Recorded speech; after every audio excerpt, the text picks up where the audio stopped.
Vanita Shastri. I've just joined the Ashoka University as the Dean of Undergraduate Programs. I've returned from Boston after 28 years, having lived there. And so I just want to acknowledge a few things.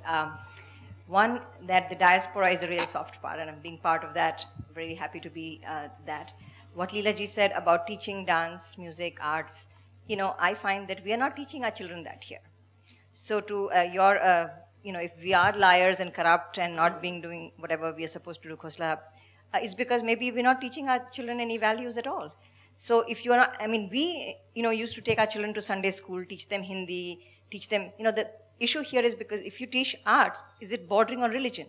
So you can't do Saraswati Vandana because it's religion. You can't teach this, there's too many discussions in this country, so you're losing out. I noticed when I used to teach in the United States that, our kids, the Hindu kids who did not go to culture class on Sundays, were the ones who did not know anything about their background and tradition, whereas Muslims are really good at it.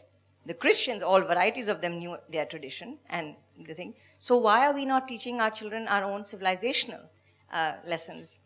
And to your point, I think, Mr. Pavan Verma, I think it's really important that, having lived there 30 years, I'm so proud to be an Indian. I'm so comfortable in my sari, in my tradition. I don't see why we have to regurgitate and be derivatives of the West.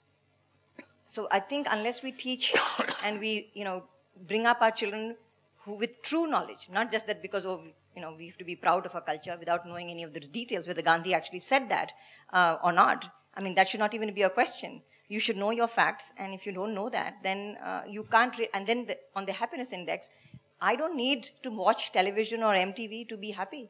I just have to source my ananda from my dance and my music that I have learned.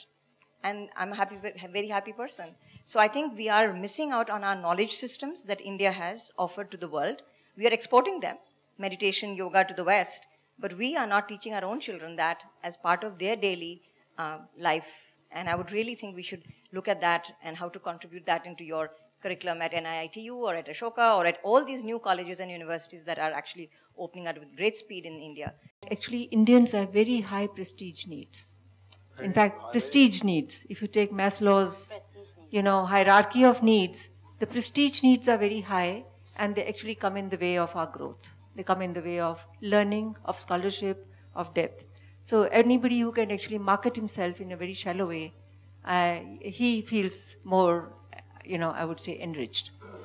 The second point I really want to make is that actually I worked as a consultant with UNESCO on drawing up a policy for Punjab for culture. And a number of people who I met said, we don't think Punjab has any culture. Punjab has a lot of culture, and it was not for me to tell them that actually there was a culture. But the funding of Ministry of Culture, the way our Lalit Kala Academy, Sahitya Academy are in the grip of people who have been there for 30 years, 40 years, and the fact that we never take our children to museums is something that bothers me. That's what I wanted to say. Soft power is an index or a consequence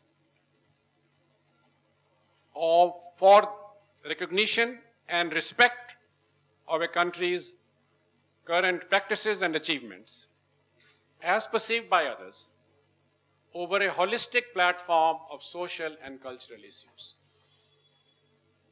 Does the country need it? Yes.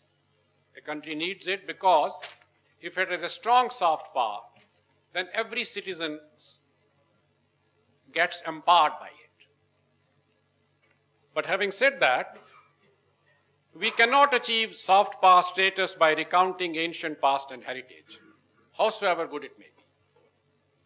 We cannot become a soft power by sticking to the worst of our heritage and being oblivious of our medieval concepts and Stone Age emotions. Our future is not predetermined by our past. Our future will be determined as a nation and as citizens by the choices we make. We cannot make right choices unless, as Ashok so brilliantly said, we clean our lenses and face the ground realities. If we don't do that, India's soft power growth will at best be incremental. if we want to be a soft power, then we need to consciously, urgently, and demonstratively address three vital issues across our country: good governance, creating jobs, and reducing inequalities across earnings, gender, and caste. If we do that, we'll be a soft power.